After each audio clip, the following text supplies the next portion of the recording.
All right, let's get right into it. Picture this, April 12th, 2026. The Premier League title race is, well, it's hanging on by a thread for one team.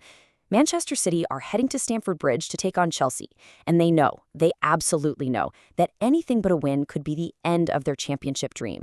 But what happened next? Well, it was a second-half explosion that sent a shockwave straight to their biggest rivals. So here's the scene just before kickoff. Arsenal are sitting pretty at the top of the table, but they've just had this shocking 2-1 loss to Bournemouth. I mean, nobody saw that coming.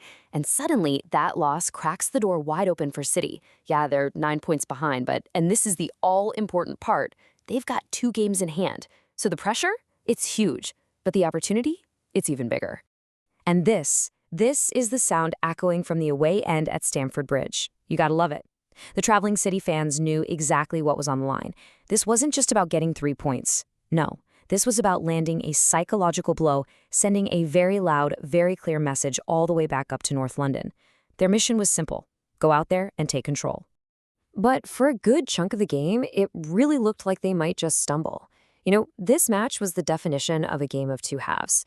That first 45 minutes was this frustrating, tactical chess match that honestly gave Chelsea fans a lot of hope. The difference between that first half and what came after, it was just night and day.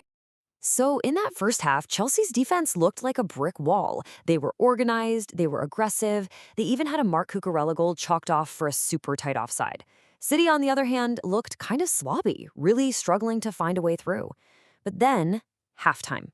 Whatever Pep Guardiola said in that dressing room, it worked. You could see the tactical shift immediately. Their press got higher, it was way more coordinated, they started hounding Chelsea's players, forcing mistakes deep in their own half, and just creating chance after chance with this ruthless energy that completely blew Chelsea off the park. And here's what's so interesting.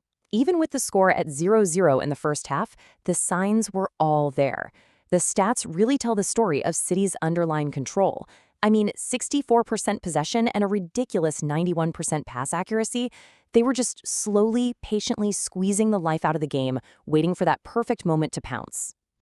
And boy, did that moment arrive. Those halftime adjustments paid off in the most devastating way possible.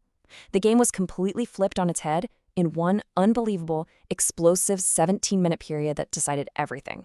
First, at 51 minutes, Nico O'Reilly breaks the deadlock. He just shrugs off his defender and powers home this perfect header. Just 6 minutes later, it's defender Marc Guéhi, against his old club no less, who unleashes a shot that any top striker would be proud of. And then, to really put the nail in the coffin, Jeremy Doku jumps all over a horrible mistake from Moises Caicedo to make it 3.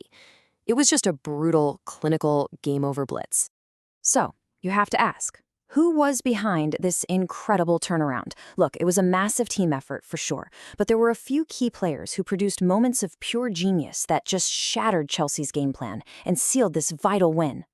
Okay, let's start with the architect, Rayan Cherki. The man's creativity was just off the charts, setting up the first 2 goals with these incredible passes. Then you've got Marc Guéhi, whose performance was so flawless he literally earned a perfect 10 rating. And of course, Jeremy Doku, who was a nightmare for defenders all day and whose relentless pressing forced that 3rd and final goal. Let's just stop on that for a second. A perfect 10 rating for a defender. That is so rare. It's almost unheard of. Guéhi was an absolute rock at the back, making crucial tackles, but he also scored a goal with the calm and technique of a seasoned forward. It was just a truly exceptional all-around performance. And this quote from Cherki, it just tells you everything about the mindset of the City team. In a game where their whole season is on the line, he's not thinking about the pressure. He's thinking about creating, about playing his game, about giving pleasure. It's that kind of freedom, that artistry, that ultimately picked the lock on that Chelsea defense. So with those 3 points in the bag, the focus immediately snaps back to the big picture. This win didn't just win a single game. It completely reignited the Premier League title race and set the stage for an absolutely massive showdown. And just like that, the gap is sliced down to 6 points. And again, crucially, City still has that all-important game in hand. That nice little 9-point cushion Arsenal thought they had, poof, it's gone. The momentum has completely swung back towards Manchester. I mean, just look at how much the race has changed.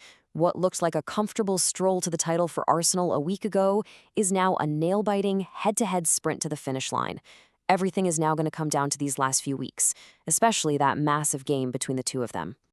And here it is. This is the bottom line. The math is really simple now. After Arsenal's slip-up and City's ruthless win, the destiny of the Premier League trophy is firmly back in Manchester City's control. If they win out, including that huge game against Arsenal, they will be champions. Again. Which, of course, leaves us with one final thrilling question. We've seen them do this before, right? They hunted down leads in 2023 and 2024. So with all the momentum on their side and a title-deciding showdown at their own stadium coming up next, can this incredible City machine pull off the comeback one more time? The whole world is about to find out.